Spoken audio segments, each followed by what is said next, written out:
Bonjour à vous tous et toutes qui prenez ce temps pour vous nourrir de la parole de Dieu, pour mieux la transmettre et la vivre. Matthieu 8, 5, 17. Tu es parole de vie, tu es la source d'amour, oh Jésus-Christ, mon bon pasteur. Alléluia, alléluia, alléluia, alléluia. Gloire à toi, oh Seigneur. Jésus était entré à Capharnaüm. Un centurion de l'armée romaine vint à lui et le supplia. « Seigneur, mon serviteur est au lit, chez moi, paralysé, et il souffre terriblement. » Jésus lui dit, « Je vais aller le guérir. » Le centurion reprit, « Seigneur, je ne suis pas digne que tu entres sous mon toit, mais dis seulement une parole, et mon serviteur sera guéri. Ainsi, moi qui suis soumis à une autorité, j'ai des soldats sous mes ordres. Je dis à l'un va et il va, à un autre viens et il vient, et à mon esclave fais ceci et il le fait. » À ces mots, Jésus fut dans l'admiration et dit à ceux qui le suivaient, « Amen, je vous le déclare, chez personne en Israël, je n'ai trouvé une telle foi. Aussi, je vous le dis, beaucoup viendront de l'Orient et de l'Occident et prendront place avec Abraham, Isaac et Jacob au festin des royaumes des cieux. Et les héritiers du royaume seront jetés dehors dans les ténèbres.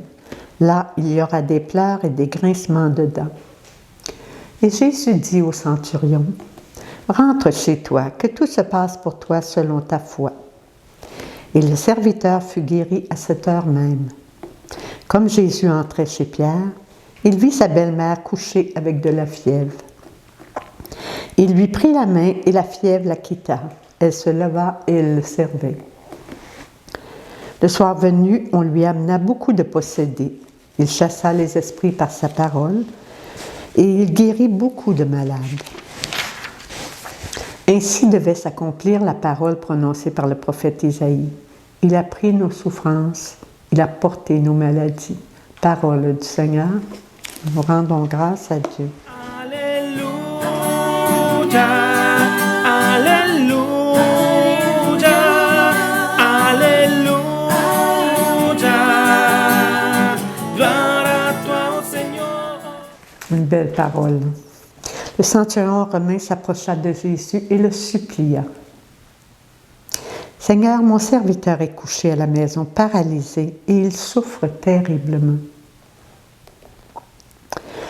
Le centurion s'approche de Jésus.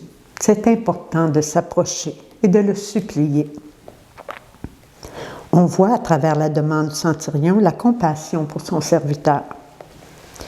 Il était tourné vers son serviteur et non pas vers lui. Il n'a pas dit « Mon serviteur est couché et paralysé et ne peut pas me servir ». Non, mais bien il souffre terriblement. Ce cœur de compassion a touché le cœur de Jésus. Jésus lui répond, « Je vais aller moi-même le guérir. » Le centurion reprit, « Seigneur, je ne suis pas digne que tu entres sous mon toit, mais dis seulement une parole, et mon serviteur sera guéri. » Cette parole que l'on dit avant la communion. Hein? Seigneur, dis seulement une parole et je serai guéri. Je ne suis pas digne, Seigneur, de parler de ta parole, mais Seigneur, tu me rends capable. On te dit merci, Jésus, d'être là. Le centurion est humble et sincère. Seigneur Jésus voit sa grande foi et il est dans l'admiration.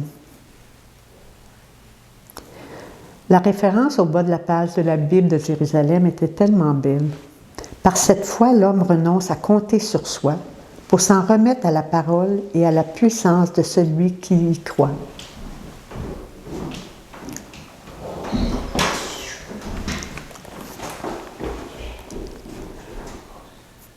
La foi, je vais la répéter, la parole est tellement belle. Par cette foi, l'homme renonce à compter sur soi pour s'en remettre à la parole et à la puissance de celui en qui il croit. La foi est la première condition indispensable au salut. La foi est un don de Dieu. Voilà pourquoi le témoignage est si important. On ne peut pas taire une parole qui peut sauver.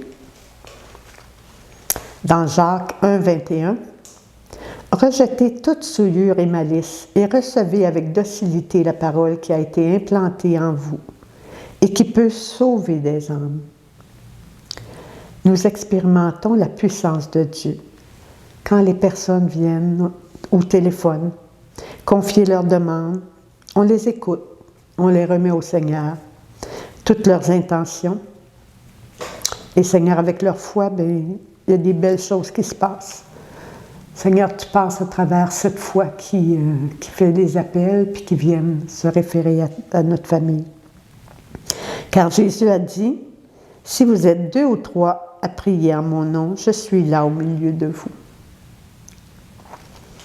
Matthieu 18, 20. « Il est là et il prend, mais il faut lui donner notre fardeau. » Humainement, on a tendance à lui donner, mais à le reprendre. C'est bien humain de lui donner puis le reprendre parce qu'on s'inquiète. On voudrait que les choses aillent comme on pense qu'ils devraient aller, mais il faut toujours lui remettre. On se doit de lâcher prise. C'est pas facile de faire confiance, mais rappelons-nous, il est tout-puissant. Il est notre Père. Je crois en Dieu, le Père tout-puissant. Rien ne lui est impossible. Et quand on s'inquiète, on oublie que Dieu veille. Dans Matthieu 11, 28, « Venez à moi, vous tous qui peinez et ployez sous le fardeau, et moi je vous soulagerai. » Il dit et il fait. Il a soulagé le centurion qui est venu à lui et son serviteur. Il l'a guéri. Jésus lui dit, « Rentre chez toi, que tout se passe pour toi selon ta foi. » Et alors même, le serviteur fut guéri. Il a fait confiance, il a cru. Jésus est toujours disponible. C'est une qualité que l'on se doit d'y demander, être disponible pour nos frères et sœurs, si nous voulons être à son image et à sa ressemblance. Accueillir la joie de s'enrichir de l'amour de Dieu, qui se donne sans réserve pour la vie du monde. Jésus continue sa route, entre chez Pierre et il voit sa belle-mère couchée avec de la fièvre.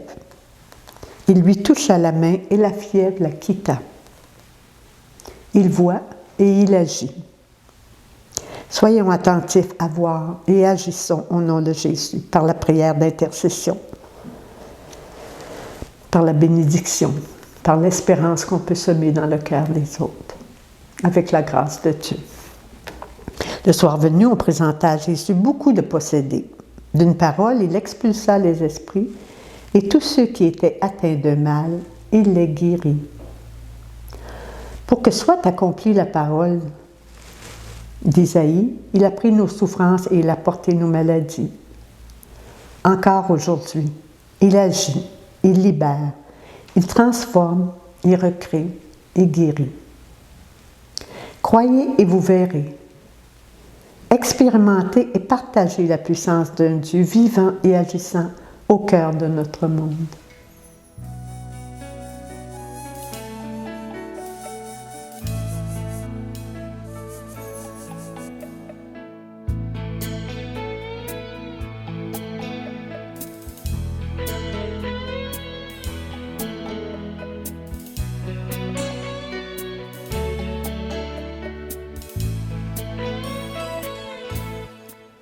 Nous allons terminer avec la prière.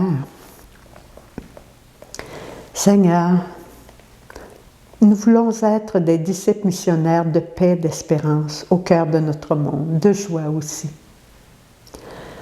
Transformés par ton amour, soyons généreux pour nos frères et sœurs qui ont besoin d'entendre que Jésus les aime, qu'il a donné sa vie pour chacun de nous et qu'il sera avec nous tous les jours jusqu'à la fin. Avec Jésus par Marie, accueillons sa sainte bénédiction. Que le Père nous bénisse, que le Fils vive en nous, que l'Esprit nous conduise dans l'amour et dans la paix. Bonne méditation.